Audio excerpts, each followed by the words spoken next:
he still has a lot of work to do. He's up there in interceptions, but he still has a long way to go before I give him that tag. But he's playing really well right now, and I'm excited for that because he works as hard as anybody in the country, and so he deserves to be playing well for sure. Aside from the interception, he was all over his man for most of the game. When you treat that chase, just because he just knows that position better than good safety. Well, I think he's probably better suited for a corner. He has worked extremely hard. He worked extremely hard this offseason into the spring as well. And like I continue to say, is that these guys who are experiencing success, it started for them long ago. And it started from their commitment to do the right things long ago. And as a staff, the things that we have emphasized and that we have demanded, and Coach Morris always says you get what you inspect, not what you expect. And those are some things that, as far as his technique, there's some games earlier in the season, there's some practices earlier in fall camp where his technique does not look as good as it is looking in the games right now. And so Jordan has gone back and looked at his grades that he receives in those scrimmages and those practices and worked on the things that he was not doing as well and pushed himself, to doing better, as well as Horace and some of those other guys. But myself being directly coaching Jordan, as I see it on a daily basis, how he's continued to work to improve the things that he has not done so well. Another guy that Coach Morris mentioned as playing much better is Zeltminer. What have you seen from him that he's been doing well? Well, more than anything, Zelt's attitude has changed. And, I think a lot of our guys on defense especially, where you see them playing well, they're older, they're more experienced, and it's just their time to be doing the things that they're doing. And that's what I would say about Zelt, is that he has totally changed his attitude, and he is giving a lot more than he is taking. And I hadn't been with him a lot of time, but when we got here, Zelt was a taker, and he has grown himself into giving. When I say that, I'm talking about on the sidelines, I'm talking about in the locker room, I'm talking about at practice. He is doing more of the things that we talk a lot about Justin Lawler for doing, but you see Zelt doing it. And honestly, when you operate in that way, just like many of the great players that you read about and you hear about, you start to have success. Whereas when you all you do is take, when you only think about yourself, it's really you don't have as much success as you would think when you operate in that way.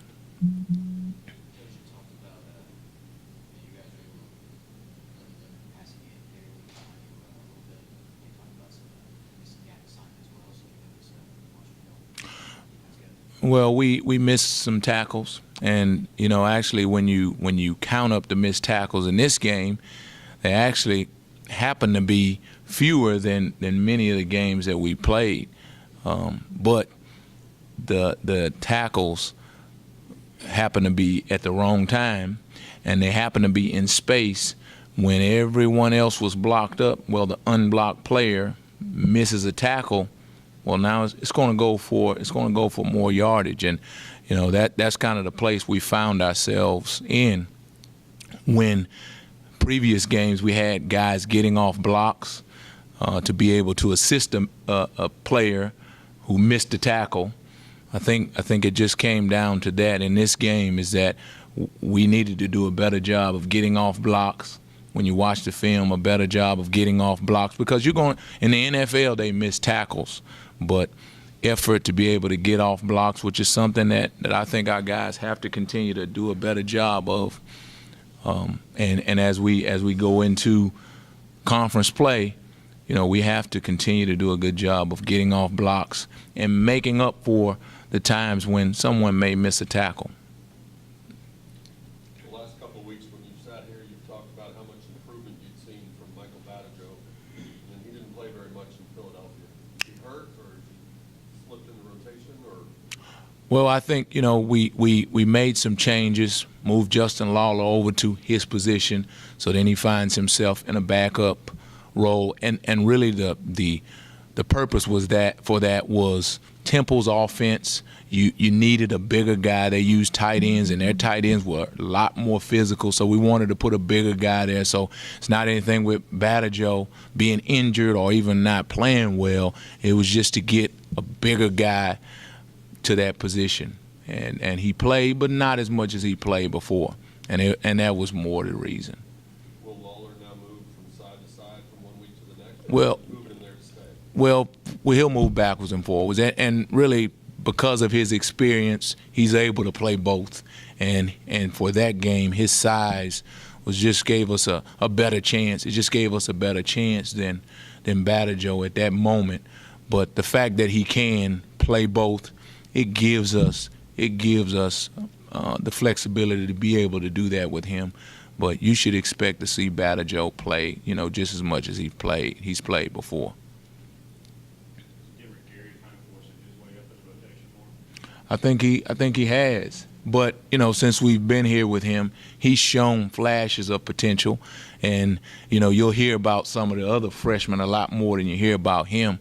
But he uses his hands extremely well, which many of the plays he's made so far this season, you can see him doing that. At practice, he snatches guys off better than a lot of guys. And, for him to have the opportunity to go in and make some plays really off of effort more than anything else is exciting. But he's going to be a really good player for us. And he just, the thing with him is just experience. Because sometimes the mistakes he makes is just because of youth and inexperience. But he's going to be a really good player for us, and we're going to get a lot more reps.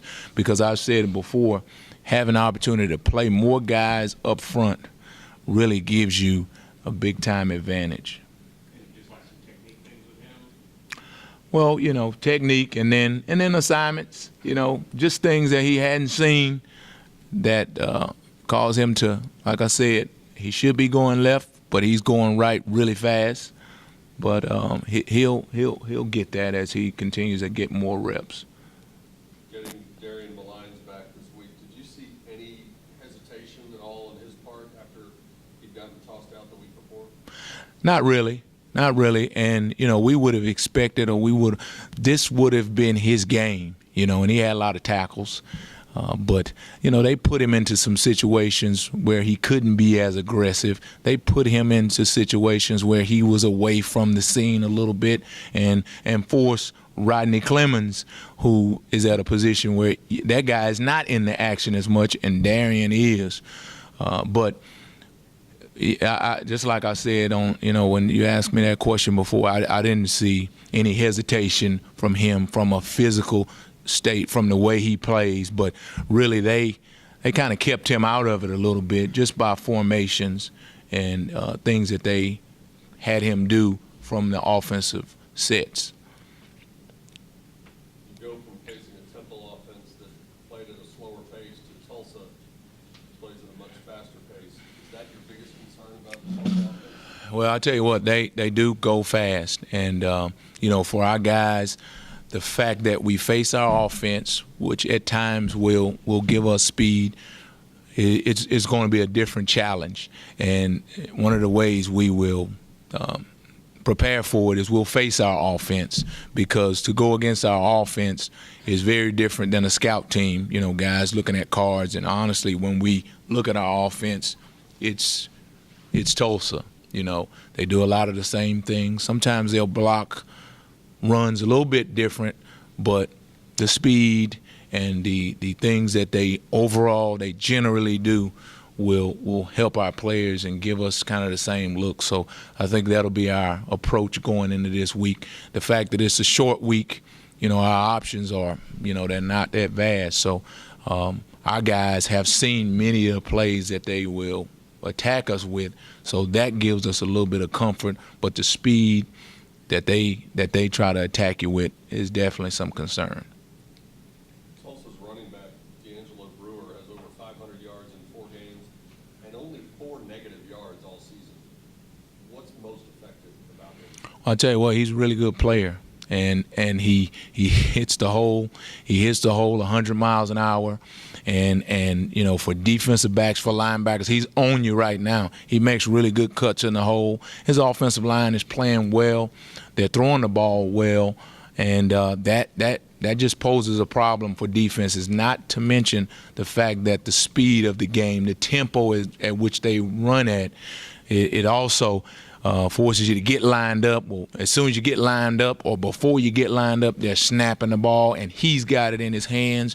So, you know, we're going to have to do a great job of getting lined up, of tackling, and you know, being assignment sound as far as your gap fits, because that's what they do. They get you going one direction, and then all of a sudden he makes a cut, and he's hitting you out the back door. So it's going to be important for us to be able to get lined up but fit our gaps properly, and then when we are faced with one-on-one tackling situations, we got to get him down. But then, you know, the backside in the pursuit has to do a great job on this defense to be able to get him down.